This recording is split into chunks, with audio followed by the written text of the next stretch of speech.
Welcome to Maharashtra e academy. Direct second year diploma engineering admission 2026-27च्या रजिस्ट्रेशनला इथे सुरुवात झालेली आहे. त्याचं शेड्यूल आपण इथे समजून घेणार आहे.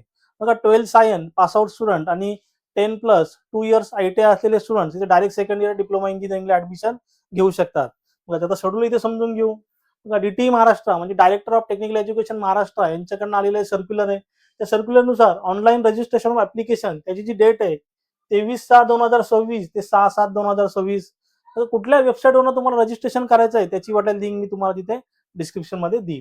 त्यानंतर बघा, डॉक्युमेंट व्हेरिफिकेशन अँड कन्फर्मेशन 23/6/2026 ते 6/7/2026 या पिरियड मध्ये करायचं आहे. तर व्हेरिफिकेशन करण्यासाठी तुम्हाला जे दोन मोड त्यांनी दिले आहेत, ई स्क्रुटिनी मोड आणि फिजिकल स्क्रुटिनी मोड.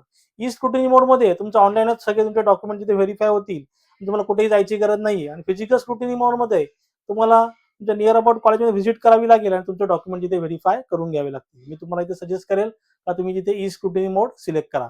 बघा, फॉर्म फिलअप केल्यानंतर तुम्हाला इथे फीज पेड करायची आहे.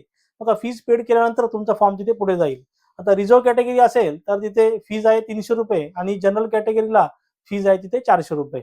त्यानंतर डिस्प्ले प्रोव्हिजनल मेरिट लिस्ट. तुमची प्रोव्हिजनल मेरिट लिस्ट डिस्प्ले होईल, म्हणजे तुमचा ऑल ओव्हर रँक किती आहे, तुमच्या महाराष्ट्रामध्ये रँक किती आहे, तुमच्या कॅटेगरीमध्ये तुमचा रँक किती आहे, तो डिस्प्ले होईल तिथे 8/7/2026ला. त्यानंतर सबमिशन ऑफ ग्रीव्हन्स, म्हणजे तुम्ही जे फॉर्म फिलअप केला आहे त्याच्यामध्ये काही कॅटेगरीवाले स्टुडंट्स असतील, त्यांनी तिथे डॉक्युमेंट अपलोड केले नसतील तर तुम्ही तिथे डॉक्युमेंट तिथे अपलोड करू शकता. समजा एक्झाम्पल घ्या, कास्ट सर्टिफिकेट किंवा नॉन क्रिमिलियर सर्टिफिकेट तिथे अपलोड केलं नसेल तर तुम्ही ते अपलोड करून तुम्ही तुमचे तिथे कॅटेगरीचे बेनिफिट तिथे घेऊ शकता. तो जो पिरियड आहे 9/7/2026 ते 10/7/2026.